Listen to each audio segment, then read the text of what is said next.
Hello दोस्तों, नमस्कार। मैं हूं अभय आनंद और आप देख रहे हैं डीएम क्लासेस। आपका स्वागत है हमारे यूट्यूब चैनल में। तो दोस्तों, आज हम बहुत ही इम्पोर्टेंट टॉपिक डिस्कस करने जा रहे हैं, प्रोबेबिलिटी का ही, प्रायिकता का गुणन नियम, मल्टीप्लीकेशन थ्योरम ऑफ प्रोबेबिलिटी। देखिए, ऑब्जेक्टिव क्वेश्चन भी यहाँ से बनता है, लॉन्ग क्वेश्चन भी बनता है। इसके बाद फिर हम लोग पढ़ेंगे कि स्वतंत्र घटनाएं, इंडिपेंडेंट इवेंट, और इसमें देखते हैं कि हर एक साल एक न एक ऑब्जेक्टिव यहाँ से भी आपका लड़ जाता है। तो दोस्तों, ये एग्जाम के पर्पज से ये बहुत ही इम्पोर्टेंट है। इसको आप बारीकी से समझिएगा, क्योंकि हम थ्योरी बताने जा रहे हैं, है ना। तो इसको जो है एग्जाम के पर्पज से आप इम्पोर्टेंट ही समझिए। तो चलते हैं दोस्तों, हम यहाँ पे बात कर रहे हैं। पहले हम डिस्कस करने जा रहे हैं प्रायिकता का गुणन नियम। अब देखिए, प्रायिकता के गुणन नियम को कैसे समझते हैं। मान के चलिए कि आपके पास दो इवेंट है और दोनों को होना है। आपके पास दो इवेंट है और दोनों को होना है, और दोनों का इवेंट का प्रतिदर्श समष्टि, सैंपल स्पेस क्या है, तो एक ही है। दोनों इवेंट का अलग अलग प्रतिदर्श समष्टि नहीं है, दोनों का प्रतिदर्श समष्टि क्या है, एक ही है। सैंपल स्पेस क्या है, एक ही है। तो सबसे पहले यहाँ पे आप क्या कर लेते हैं कि मान लीजिए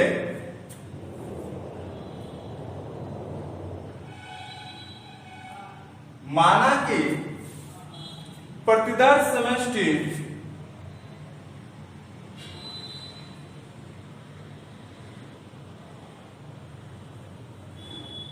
S की दो घटनाएं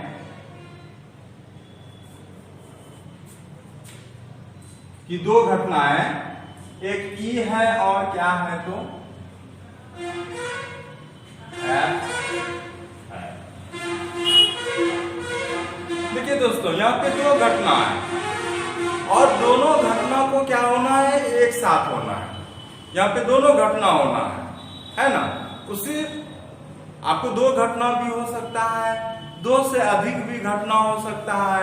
कम से कम यहाँ पे मल्टीप्लिकेशन थ्योरम के लिए आपको कितने घटना की आवश्यकता है, तो दो घटना की आवश्यकता है। तो मान लीजिए कि पहला इवेंट क्या हो गया, तो यहाँ पे इवेंट आपका क्या क्या हो गया, इवेंट यहाँ पे घटना का जिक्र कर रहे हैं हम लोग, है ना। इवेंट का अगर बात करेंगे तो पहला इवेंट क्या हुआ, E हुआ, और दूसरा इवेंट क्या हो गया, तो F हो गया, है ना। घटना इवेंट क्या हो गया, तो ये घटनाएं हो गया। क्या हो गया, तो ये घटनाएं हो गया।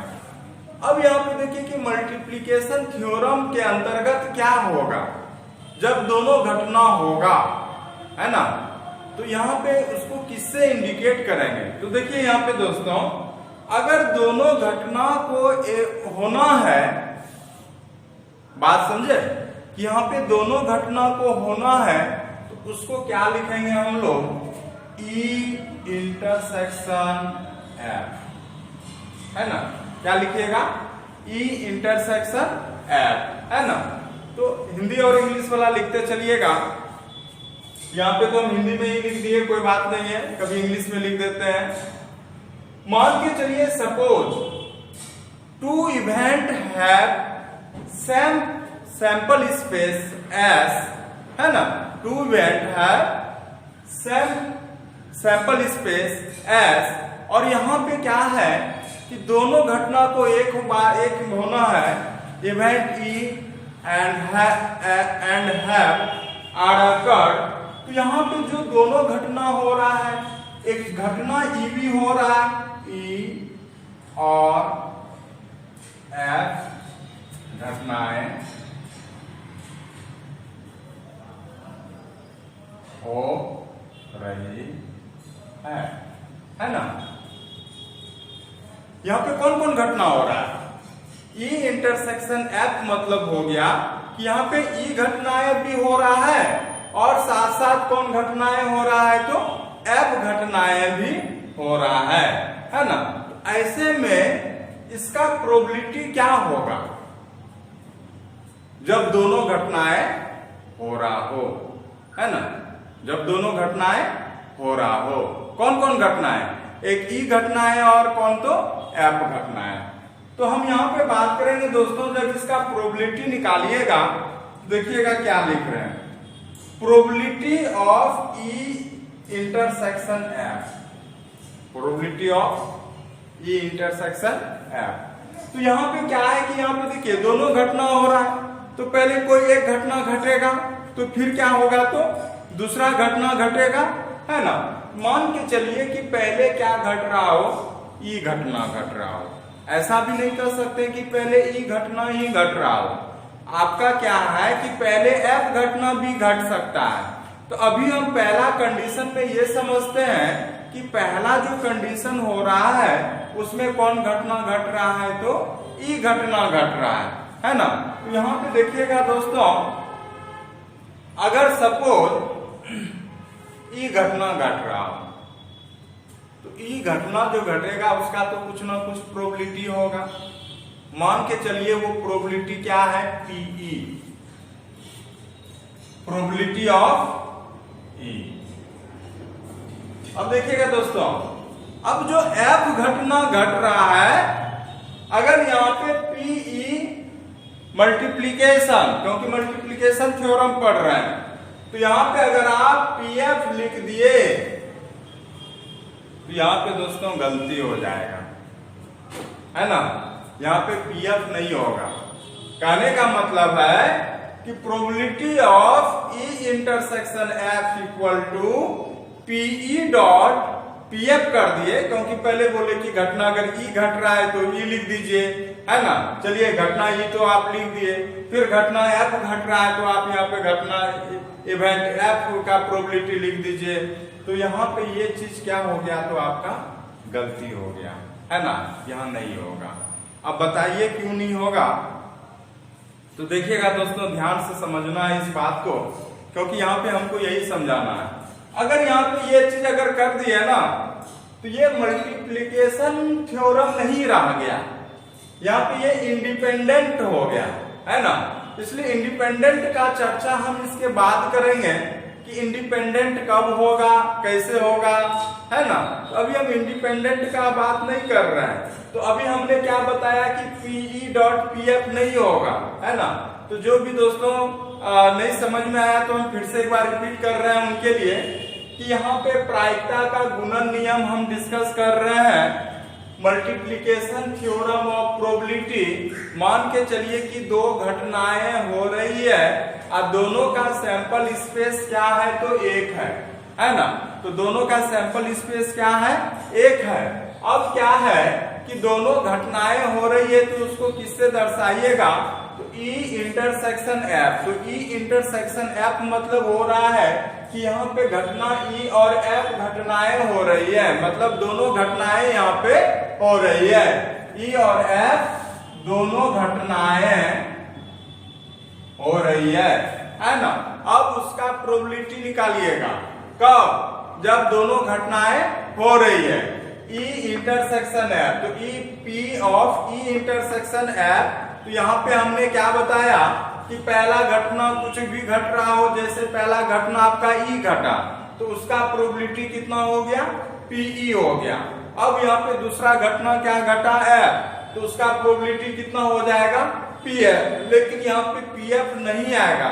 अगर आप पीएफ यहाँ पे लिख दिए तो आपका क्या हो जाएगा, फॉर्मूला गलत हो जाएगा। और हम बोल रहे थे अब इसी को हमको समझाना है कि यहाँ पे पीएफ क्यों नहीं होगा। तो हम यहाँ पे पीएफ क्या कर रहे हैं, तो मिटा दे रहे हैं। अब याद कीजिए दोस्तों, कंडीशनल प्रोबेबिलिटी, कंडीशनल प्रोबेबिलिटी क्या होता था, याद कीजिएगा कि जब दो घटनाएं होती थी वहां पे भी, है ना, वहां पे भी दो घटनाएं दिया रहता था, तो एक घटना का प्रोबेबिलिटी निकालते थे जब दूसरा घटना वहां पे दिया हुआ है। याद कीजिएगा, एक घटना का प्रोबेबिलिटी निकालते थे जब दूसरा घटना का वहां पे दिया हुआ है। तो याद कीजिएगा कि प्रोबेबिलिटी ऑफ अगर ई निकालते थे कब, जब एफ दिया हुआ है, तो आप क्या लिखते थे, ई बाय क्या, तो एफ लिखते थे। याद आया होगा ये वाला फॉर्मूला कि प्रोबेबिलिटी ऑफ ई, जब घटना एफ दिया हुआ है तो E बाय F, तो क्या होता था formula, probability of E intersection F by क्या, तो PF, है ना, क्या होता था, तो PF होता था। बात समझे कि नहीं है? हाँ, probability of F, probability of F कब, जब घटना E दिया हुआ है, तो घटना E दिया हुआ है तो क्या हो जाएगा दोस्तों बताइए, तो यहां पे क्या हो जाएगा, तो probability of E intersection F by क्या, तो PE, है ना, क्या हो जाएगा यहाँ पे, PE, है ना। अब देखिए डिस्कशन जो हम लोग कर रहे हैं यहाँ पे, यही बात का कर रहे हैं कि देखिए अभी हम दोनों घटनाएं हो रहा है, अब दोनों घटनाएं जो हो रहा है उसमें एक घटना घट गया और वो घटना क्या घटा, तो E घट गया। अब तो घटना E तो आपको मिल गया, अब कौन सा घटना घटेगा, तो F घटना घटेगा। तो F घटना का प्रोबेबिलिटी जो होगा कब, जब घटना क्या हो, तो E का प्रोबेबिलिटी दिया हुआ हो। बात समझ गए होंगे आप लोग कि यहाँ पे दोनों प्रोबेबिलिटी को एक साथ निकाल रहे हैं, दोनों प्रोबेबिलिटी को एक साथ निकाल रहे हैं, तो यहाँ पे एक घटना घट गया क्या, तो प्रोबेबिलिटी ऑफ E। अब प्रोबेबिलिटी ऑफ E जो हुआ, अब तो मिल गया प्रोबेबिलिटी ऑफ E, अब निकालना किसको है, तो F। तो F कब निकालना है, जब प्रोबेबिलिटी ऑफ E मिल गया है, तो यहाँ पे लिखिएगा दोस्तों क्या, तो P of F by P of क्या, तो P ऑफ F, है ना। और जब आपको क्या मिल गया, तो प्रोबेबिलिटी ऑफ E मिल गया, तो दोस्तों यहाँ पे जो मान आएगा ना, ये वाला मान आएगा, याद कीजिएगा, बात समझे, ये वाला मान आएगा। हाँ, इसमें आपका दूसरा भी कंडीशन हो सकता है। अब दूसरा कंडीशन क्या हो सकता है दोस्तों, यहाँ पे समझिएगा कि पहली बार E घटना ना घटाओ, पहली बार E घटना ना घटाओ, जरूरी थोड़े नहीं कि पहली बार E घटना घटेगा, दूसरी बार भी तो E घट सकता है। अगर दूसरी बार E होगा तो पहली बार कौन सा घटना घटेगा, F घटना घटेगा। तो यहाँ पे समझिएगा, यहाँ तो पहली बार E घटना घटा। अब यहाँ पे दूसरा प्रोबेबिलिटी अगर आप निकालते हैं, तो probability of E intersection F equal to, देखिएगा क्या होगा, देखिएगा यहाँ पे मान के चलिए कि दो घटनाएं जो घट रही है, उसमें से पहली कंडीशन में आपका घटना E घटित हुआ, तो उसका आपने प्रोबेबिलिटी निकाल दिया। उसके बाद F हुआ, तो F का जो प्रोबेबिलिटी आपने निकाला कब, जब आपका प्रोबेबिलिटी E दिया हुआ है ना। तो उसके बाद अगर यहाँ पे मान के चलिए कि पहली बार कौन घटना घटा, तो F घटना घटा, पहली बार कौन घटना घटा, F घटना घटा, है ना, पहली बार F घटना घटा। अब किसको घटना है, E को, तो E क्या डायरेक्ट लिख दीजिएगा, गलती हो गया, E डायरेक्ट नहीं लिखाएगा, तो कौन लिखाएगा बताइए आप ही, क्योंकि अगर E घटना लिख लिए, E घटना लिख लिए तो डायरेक्ट गलती हो जाएगा। तो यहाँ पे E जो प्रोबेबिलिटी, E का जो प्रोबेबिलिटी निकलेगा कब, जब आपका F यहाँ पे देखिए निकाल चुके हैं, तो यहाँ पे हो जाएगा प्रोबेबिलिटी ऑफ F, है ना, probability of E, probability of E निकाल रहे हैं कब, जब आपको प्रोबेबिलिटी ऑफ E दिया हुआ है, तो यहाँ पे प्रोबेबिलिटी ऑफ F दिया हुआ है, तो यहाँ पे क्या हो जाएगा, प्रोबेबिलिटी ऑफ F। तो दूसरा जो फॉर्मूला निकला दोस्तों, क्या निकला, ये निकला, है ना, जब दो घटना एक साथ हुआ हो, है ना, और दोनों का सैंपल स्पेस क्या हो, एक हो। अब सवाल होता है कि कभी कभी दो घटनाओं से भी ज्यादा दे देता है, कभी कभी दो घटनाओं से भी ज्यादा दे देता है, वैसे कंडीशन में क्या होगा, है ना। तो दोस्तों इसके बाद जो हम जिक्र करेंगे, दो से अधिक, है ना, 2 और 2 मोर। हाँ दोस्तों, अब यहाँ पे हम बात कर रहे हैं दो से अधिक घटनाओं का प्रायिकता का गुणन नियम। अभी जो हम डिस्कस किए थे वहां पे दो घटनाएं हो रहा था, एक घटना ई हो रहा था, एक घटना क्या हो रहा था, है ना, multiplication theorem of more than two event, है ना, मोर देन टू इवेंट। अब यहाँ पे जो दो घटनाएं जो पहले होता था, यहाँ पे दो से अधिक का हम लेंगे। अब क्या क्या लेंगे आप ही बताइए। मान के चलिए कि यहाँ पे तीन घटना घट रहा है और वो तीन घटना क्या है, ए ई एफ जी, है ना, तीन घटना क्या है, इवेंट यहाँ पे क्या क्या है मान के चलिए। अब यहाँ पे तीन इवेंट है और तीनों इवेंट का जो सैंपल स्पेस है, प्रतिदर्श समष्टि है, वो क्या है, एक है। हम पहले भी जिक्र किए थे कि वहां पे एक ही सैंपल स्पेस प्रतिदर्श समष्टि की दो घटनाएं हैं। यहाँ पे एक ही प्रतिदर्श समष्टि की तीन घटनाएं आपको है और वो क्या है, तो एक इवेंट घटनाएं ई है, दूसरा क्या है, एफ है और तीसरा क्या है, तो जी है। अब तीनों घटनाएं एक बार हो रहा है, उसको आप इंडिकेट कैसे कीजिएगा, तो यहां पे लिखते हैं क्या, तो ई इंटरसेक्शन एफ इंटरसेक्शन जी, है ना। तो घटनाएं, तीनों घटनाएं हो रही है ना, तीनों घटनाएं हो रही है, तीनों घटनाएं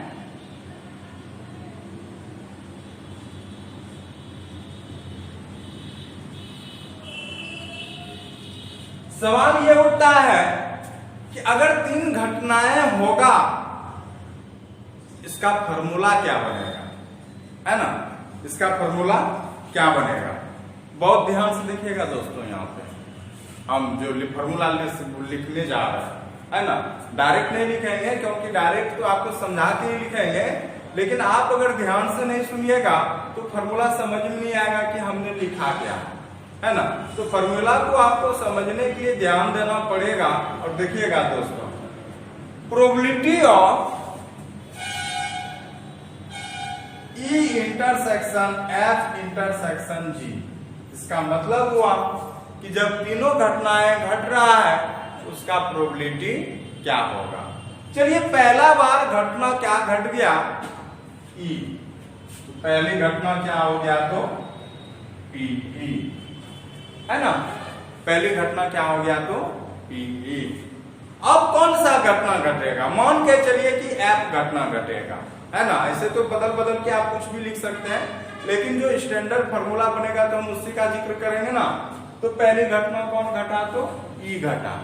अब दूसरी घटना कौन घटेगा, एफ। तो एफ घटना कब घटा, जब आपके पास मिल गया है क्या, प्रोबेबिलिटी ऑफ ई, है ना।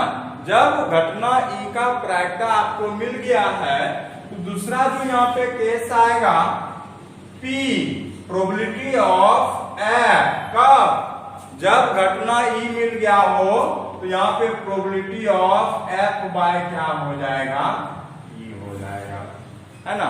यहीं तक स्टॉप नहीं हुआ क्योंकि यहाँ तो अभी तक में दो ही घटना घटा, एक ई घटा फिर एफ घटा। एफ कब घटा, जब प्रोबेबिलिटी ऑफ ई दिया हुआ है ना। तीसरा है, अब कौन घटना घटेगा, अब जी घटना घटेगा, है ना। अब क्या घटेगा, जी घटेगा। तो प्रोबेबिलिटी ऑफ जी, सुनिएगा, प्रोबेबिलिटी ऑफ जी कब, जब यहाँ पे दो घटना ऑलरेडी घट गया हो, जब यहाँ पे दो घटना ऑलरेडी घट गया हो, एक ई और एक क्या, तो एफ। तो लिखिएगा बाय क्या लिखिएगा, तो ई इंटरसेक्शन एफ, है ना। और यहाँ पे जो सूत्र बना है यही हो जाएगा आपका क्या, तो मोर देन टू इवेंट का मल्टीप्लीकेशन थ्योरम, है ना। तो देखिएगा दोस्तों यहाँ पे, तो ये मोर देन टू का हो गया, टू घटना का हम पहले ही जिक्र किए हुए हैं। तो अब जो हम डिस्कस करने जा रहे हैं क्या, तो इंडिपेंडेंट, और हर एक साल इक्का दुक्का सवाल जरूर इससे आ जाता है आपका मेन एग्जाम में, चाहे सीबीएसई बोर्ड हो चाहे बिहार बोर्ड हो, दोनों बोर्ड में आता है। तो बने रहिए मेरे वीडियो के संग दोस्तों। चलते हैं हम।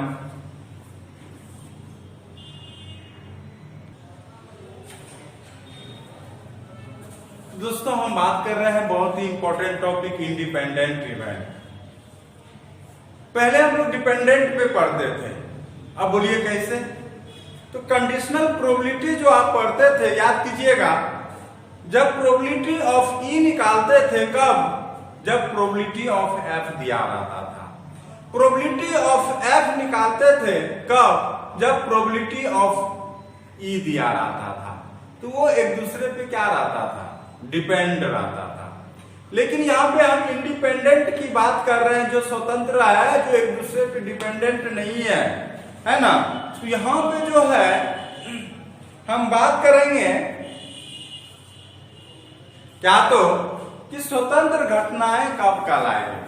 तो पहले हम डिफिनेशन लिख रहे हैं, फिर डिफिनेशन से हम फॉर्मूले पे आएंगे, और फिर फॉर्मूले से हम लोग कहाँ पे आएंगे, सवाल पे आएंगे, स्टेप बाय स्टेप। क्योंकि आप स्टेप फॉलो नहीं करते हैं और डायरेक्ट अभी सवाल बनाइएगा तो सवाल कैसे बनेगा, है ना। अब फॉर्मूले लिख दिए, कहां से आया कैसे आया, तो ये समझना बहुत ही आसान जरूरी है। तो पहले ये समझते हैं कि कब प्रोबेबिलिटी इंडिपेंडेंट स्वतंत्र कब कहलाता है ना। तो लिख रहे हैं यहाँ पे कि दो घटनाएं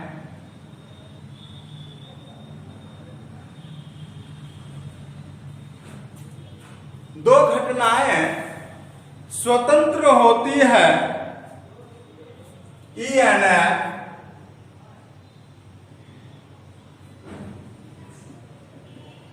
स्वतंत्र घटनाएं हैं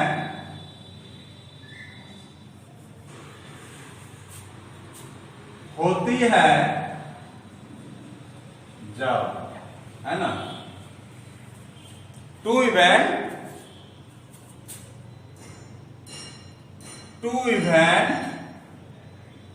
E and F are independent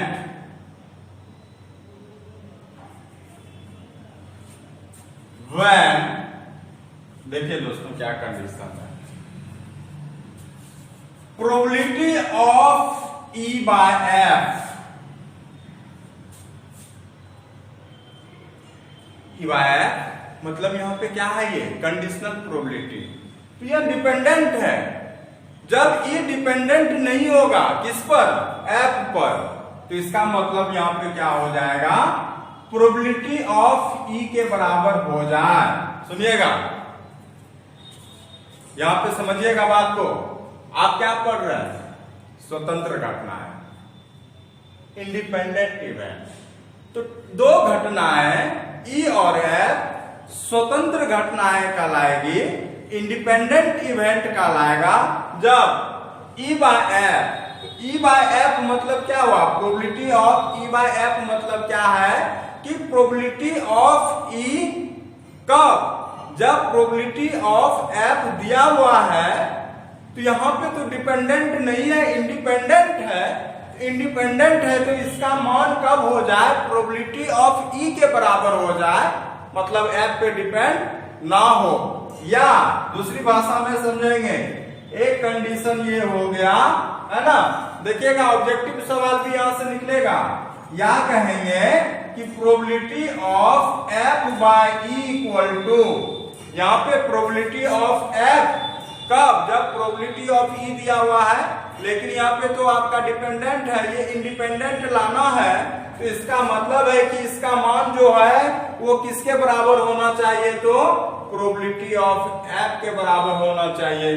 अगर ऐसा हो जाता है तो ये कैसा का क्या कहलाएगा, E and F independent event कहलाएगा, स्वतंत्र घटनाएं कहलाएगा। लेकिन एक शर्त है, क्या, तो कि प्रोबेबिलिटी ऑफ ई का मान यहाँ पे 0 नहीं होना चाहिए। प्रोबेबिलिटी ऑफ ई का मान 0 नहीं होना चाहिए, और यहाँ पे प्रोबेबिलिटी ऑफ एफ का मान 0 नहीं होना चाहिए। 0 हो जाएगा तो दोस्तों तब तो यहाँ पे प्रोबेबिलिटी रहेगा ही नहीं रहेगा, है कि नहीं है? चांस यहाँ पे बनेगा ही नहीं बनेगा, जीरो चांस आ गया। तो जीरो चांस आ गया तो भाई प्रोबेबिलिटी क्या होगा वहां पे, है ना? तो ये बात का हमेशा याद रहेगा। तो दूसरी भाषा में अगर हम लोग बात करेंगे, है ना, तो देखते हैं तो प्रोबेबिलिटी ई और एफ इंडिपेंडेंट कब कहलाता था, अभी हमने जिक्र किया, है ना? वो क्या था स्वतंत्र के लिए कि P of E by F equal to क्या होना चाहिए, PE होना चाहिए। और दूसरी बार हमने क्या किया कि P of F by E equal to क्या होना चाहिए, PF होना चाहिए, है ना? इसका दूसरा कंडीशन निकाल रहे हैं दोस्तों, क्योंकि एग्जाम हॉल में ऑब्जेक्टिव में, है ना, कभी ये तो कभी वो, इससे ज्यादा आपको सवाल बनाने में दूसरे वाले कंडीशन का जरूरत है ना? क्योंकि वहां पे हम यही दिखाएंगे दूसरा वाला कंडीशन। तो देखते हैं यहाँ पे, देखिएगा। अच्छा चलिए, ये तो कब हुआ, जब स्वतंत्र घटनाएं हुआ। अभी हमने तुरंत डिफिनेशन में लिखा है ना? हम बोले थे स्टेप बाय स्टेप पढ़ाएंगे आपको, है ना? अब यहाँ से हम दूसरा कंडीशन दिखाना चाह रहे हैं। अच्छा बताइए, सूत्र तो आप जानते होंगे कि यहाँ पे सूत्र क्या होता है, बताइएगा।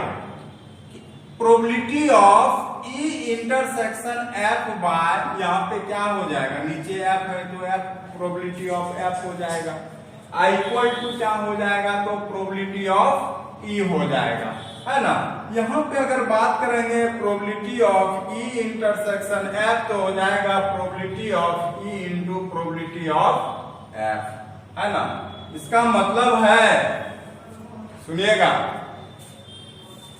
कि दोनों इवेंट के प्रोबेबिलिटी का मल्टीप्लिकेशन, दोनों इवेंट के प्रोबेबिलिटी का मल्टीप्लिकेशन अगर उसके दोनों इंटरसेक्शन के प्रोबेबिलिटी के बराबर हो जाता है तो वो क्या कहलाएगा, इंडिपेंडेंट कहलाएगा। बात समझे कि नहीं समझे? यहां पे भी देखा जाए तो आप लिख सकते हैं probability of E intersection F by P equal to PF, तो probability of E intersection F बराबर PE इंटू क्या, तो PF, है ना? दूसरा कंडीशन ये भी समझे हम, देखिए दोनों, क्योंकि दोनों हम इंडिपेंडेंट का ही लिए हुए हैं कंडीशन, तो नेक्स्ट कंडीशन भी दोनों किसका निकला, तो इंडिपेंडेंट का ही निकला, है ना? तो दोस्तों यहाँ पे जो अगर बात करेंगे हम लोग, अब देखिएगा हमने अब कंसेप्ट क्या बताया कि दोनों के प्रोबेबिलिटी, इवेंट का प्रोबेबिलिटी का मल्टीप्लिकेशन गुना किसके बराबर हो जाए, तो दोनों के इंटरसेक्शन के प्रोबेबिलिटी के बराबर हो जाए, मतलब दोनों घटनाएं जो हो रहा है उसका प्रोबेबिलिटी के बराबर हो जाए, तो वहां पे क्या कहलाएगा, ये इंडिपेंडेंट कहलाएगा। तो आप यहां से ये दोनों घटना से कह सकते हैं क्या, हैंस, अतः E और F स्वतंत्र घटनाएं हैं, hence E and an event, E and F are independent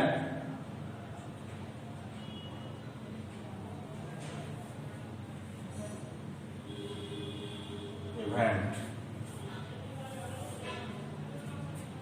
अब चलिए दोस्तों कुछ प्रॉब्लम बनाते हैं हम इससे रिलेटेड एक्सरसाइज से, है ना?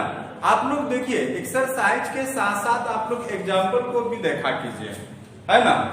क्योंकि एग्जाम्पल अगर आप नहीं देखते हैं तो दिक्कत हो जाएगा। तो आप एग्जाम्पल भी देखा कीजिए, क्योंकि क्वेश्चन वहां से भी लड़ जाता है। तो चलिए हम एक्सरसाइज सॉल्व करवाते हैं।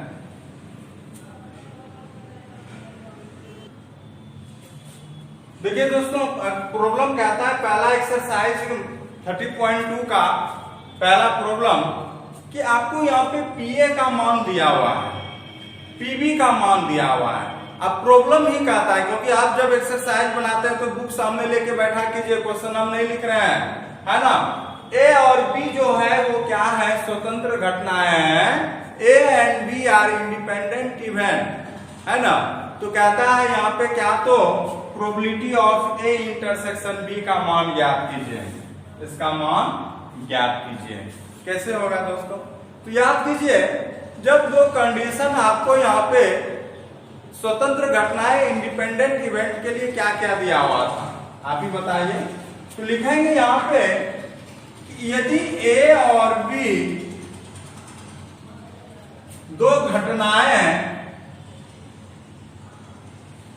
स्वतंत्र है, इसका मतलब है कि एक कंडीशन आपको याद होगा कि probability of A intersection B बराबर पी ए इंटू कितना, तो पी बी। पी ए का मान क्या है 3/5 मल्टीपल पीबी का मान क्या है 1/5 और 3 कितना हो जाएगा 25। ये प्रॉब्लम बहुत आसान था दोस्तों, है ना। बहुत अगर आप थ्योरी अगर समझ गए हैं तो समझ गए होंगे कि ये प्रॉब्लम हम कैसे बनाए। चलते हैं, हम बात कर रहे हैं अगले सवाल पे।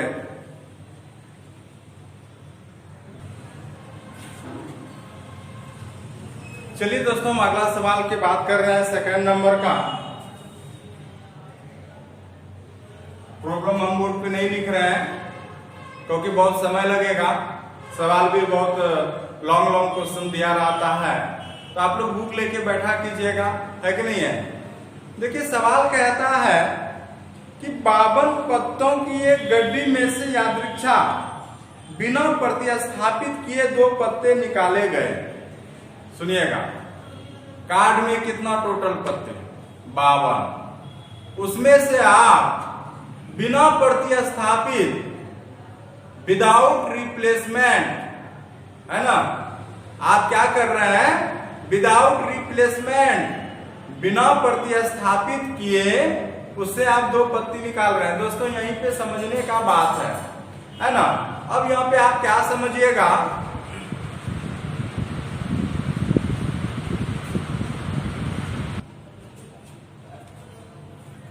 इसमें क्या समझिएगा आप, देखिए बिना विदाउट रिप्लेसमेंट, बिना प्रतिस्थापित किए हुए और प्रतिस्थापित करते हुए, इसमें फर्क देखिएगा दोस्तों। जैसे आपने 2 पत्ती निकाला, आपने बाहर निकाल लिया, तो फिर वो पत्ती को आप वापस इसमें कार्ड में नहीं रखे, तो ये हो गया आपका विदाउट रिप्लेसमेंट, है ना, बिना प्रतिस्थापित किए हुए। तो यहाँ पे भी देखिए कह रहा है कि बिना प्रतिस्थापित किए हुए। आपने एक कार्ड बाहर निकाला, आपने एक कार्ड बाहर निकाला, तो अब वो कार्ड आपने फिर पुनः इसमें नहीं रखा, वो कार्ड अब बाहर ही रह गया। अब 52 कार्ड में एक कार्ड कम हो गया, क्यों? क्योंकि आपने एक कार्ड क्या किया, बाहर कर लिया। तो अब वहां पे जो प्रतिदर्श समष्टि S का जो मान होगा वो कितना हो जाएगा दोस्तों, अब वो 52 नहीं रहेगा, अब कितना हो जाएगा, तो वो 51 होगा। जो दूसरा पत्ती निकालिएगा वो आप किसमें निकालिएगा, 51 में निकालिएगा। तो दोस्तों देखिए इसमें बात समझिएगा कि 52 पत्तों की एक गड्डी में से यादृच्छा बिना प्रतिस्थापित किए 2 पत्ते निकाल रहे हैं, तो कहता है दोनों पत्ते के काले होने की प्रायिकता क्या होगी। तो पहले देखिएगा ताश के कुल पत्ते की संख्या कितना हो जाएगा, तो ताश के कुल पत्ते की संख्या हो गया, है ना, total number of playing cards कितना हो जाएगा 52। मीन्स यही मान किसका हो गया, तो S का मान हो गया, प्रतिदर्श समष्टि का मान हो गया, सैंपल स्पेस का मान हो गया, है ना। अब देखिएगा काले रंग के पत्ती कितना है, ब्लैक कार्ड। काले रंग के ताश कितना है, ताश पत्ती कितना होता है 26 होता है दोस्तों। आपको हम जब कार्ड के बारे में बताए थे कि 26 लाल होता है और 26 क्या तो 26 क्या होता है, ब्लैक होता है, काला होता है। अब जो काला पत्ती जो निकलेगा वो तो काले पत्ती से ही निकलेगा, ऐसा नहीं कि आपका वो लाल पत्ती से निकलेगा। बात समझे ना। तो यहां से जब आप निकालिएगा प्रोबेबिलिटी, है ना, तो काले रंग की 2 पत्ती निकालने का, काले रंग के 2 पत्ते निकालने का प्रायिकता क्या हो जाएगा, काले रंग के। अब देखिएगा, अब यहां पे समझना है, आप पहले एक कार्ड निकालें, तो एक कार्ड जो निकलेगा वो टोटल कितना पत्ती में निकलेगा, 52 कार्ड में निकलेगा। समझिएगा कितना में निकलेगा, 52 कार्ड में। काहे कि आपके पास जो ताश का जो गड्डी है उसमें कितना है, 52। तो 52 में, हाँ टोटल तो मान 52 है, लेकिन काले रंग के पत्ती की संख्या कितना है, 26 है। तो 26 में से कोई एक निकलेगा, तो यहां पे हो जाएगा 26 बाय कितना, तो 52 मल्टीपल। अब चलिएगा दूसरे पत्ती को जो निकालिएगा, अब क्या वो 26 में से निकलेगा, नहीं, क्योंकि आपने जो एक कार्ड निकाल दिया, सुनिएगा दोस्तों, आपने जो एक कार्ड निकाल दिया वो तो अब बाहर चला गया, तो क्या अब एक कार्ड कम नहीं हो गया, तो अब वहां पे काले पत्ते की संख्या 26 नहीं रह गया, एक निकल गया, तो कितना हो गया, 25 ठो में से फिर काला पत्ती निकलेगा, और टोटल जो सैंपल स्पेस था 52, अब 52 नहीं रहा, क्योंकि आपने एक कार्ड जब निकाल लिया तो टोटल में से भी एक कार्ड घट जाएगा, और यहाँ पे कितना हो जाएगा, तो 51 हो जाएगा। कह रहे थे वहीं पे किधर ई घटना निकाले और एफ घटना निकाले, तो वही वाला कहानी यहाँ पे मल्टीप्लिकेशन थ्योरम का ही सवाल है। तो ये घटना कब निकाले, जब घटना ई हो गया था। बात समझे, तो पहला घटना हो गया, एक घटना होने के बाद आप दूसरा घटना निकाले, तो पहला घटना तो मैनेज करना पड़ेगा ना। तो यहां से हो जाएगा 1/2 मल्टीप्लीकेशन 25/51, और यहाँ पे हो जाएगा 25/1 और 2 आंसर। समझ गए होंगे दोस्तों, है ना। चलते हैं इक्का दुक्का प्रॉब्लम और पे।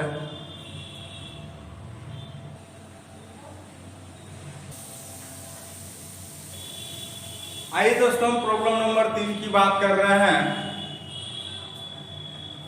प्रॉब्लम नंबर 3 कहता है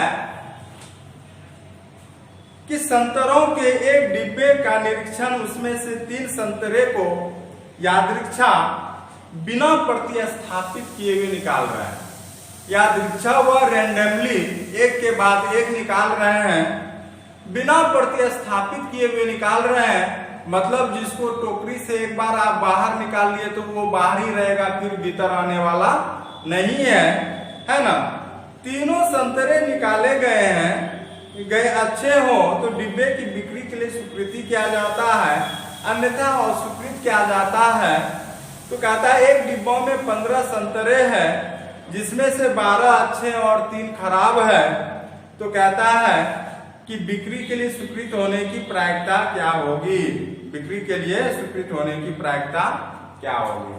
अब देखिए दोस्तों, सवाल में क्या कह रहा है कि एक टोकरी में 15 तो संतरा है, 12 संतरा अच्छा है और 3 संतरा क्या है, खराब है।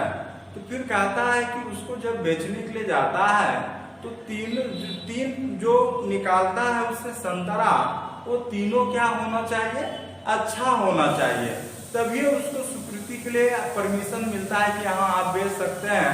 कहता है उसी का प्रायिकता क्या होगा कि तीनों जो संतरा हो वो क्या हो, अच्छे हो, है ना।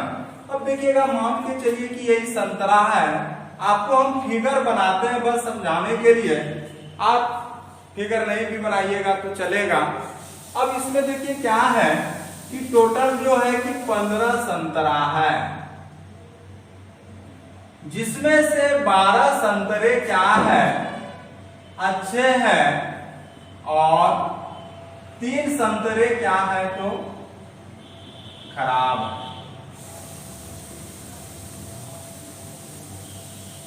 डिमेरिट है, कुछ गल सड़ गया होगा, है ना। अब बताइए कि यहां पे S का मान क्या होगा।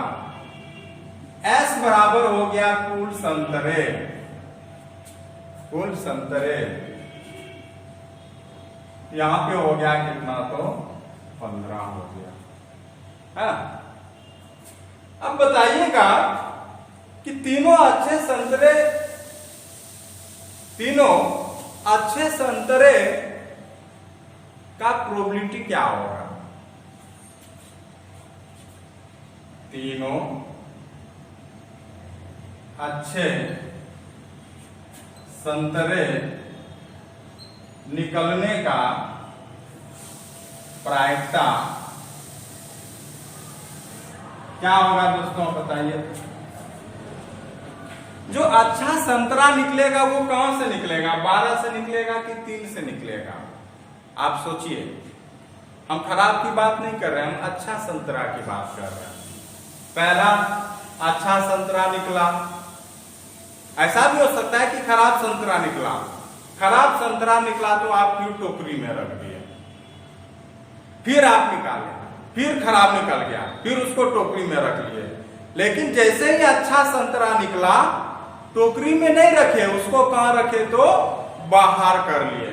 तो जो अच्छा संतरा जो पहला वाला निकला वो कब निकला होगा, 12 में से कोई निकला होगा। तो 12 बटा क्या हो गया, टोटल S का मान कितना 15। अब जैसे ही दूसरा संतरा आया होगा, फिर दूसरा संतरा समझिए कि पहला संतरा तो निकल गया, 12 से निकला 15 हो गया टोटल S का मान। अब दूसरा संतरा फिर खराब निकला होगा तो फिर उसको टोकरी में रख दिए, फिर उसको आप बाहर नहीं निकाले। तो फिर क्या किए, निकालते गए, फिर अच्छा संतरा कभी निकला होगा, और फिर वो अच्छा संतरा कितना में निकला होगा आप बता सकते हैं। सोचिए, वो 11 में निकला होगा। अब बोलिए काहे कि आपने एक अच्छा संतरा निकाल के बाहर रख लिया टोकरी से, तो टोकरी में से तो एक अच्छा संतरा घट गया, और टोटल में भी से एक संतरा घट गया। तो यहाँ पे क्या हो गया, क्या 12 की जगह 11 हो गया, 12 की जगह 11 हो गया, क्योंकि आपने एक निकाल लिया है। और टोटल में से आपका 15 में से भी एक संतरा घट गया, क्योंकि वहां पे अब एक 14 संतरा रहा, है ना। तो ये 2 तो निकल गया। फिर समझते हैं दोस्तों, फिर यहाँ पे क्या है कि 2 आपने क्या क्या निकाल लिया। तो 2 तो आपने संतरा निकाल लिया। अब वहां पे अच्छा संतरा के ठोरा 12 ठोरा 11 ठोरा नहीं, अब वहां पे 10 ठोरा। काहे कि आपने 2 संतरा निकाल के टोकरी से बाहर कर लिया। तो यहाँ पे क्या हो जाएगा 10, अब बाय कितना तो 13। काहे कि 2 संतरा बाहर निकाल लिए तो 15 में 2 तो बाहर हो गया, बचा 13 ना। और इसको जब हल कीजिएगा दोस्तों, यहाँ पे हो जाएगा 44/91। तो दोस्तों कैसा लग रहा है मेरा पढ़ाई, आप कमेंट कीजिएगा, है कि नहीं है। अगर आपको कुछ परेशानी हो रहा तो फिर हमें इंडिकेट कीजिएगा, इन्फॉर्म कीजिएगा, है ना। तो दोस्तों इसी के साथ आज का वीडियो हम समाप्त करते हैं। तो जो भी भाई नए बच्चे जुड़ रहे हैं और जो भी जुड़ना चाहते हैं तो जल्दी जल्दी हमसे जुड़ जाइए, है ना। और हमें भी अच्छा लगेगा जब आप हमसे जुड़िएगा। इसी के साथ हम आपको बहुत बहुत धन्यवाद देते हैं।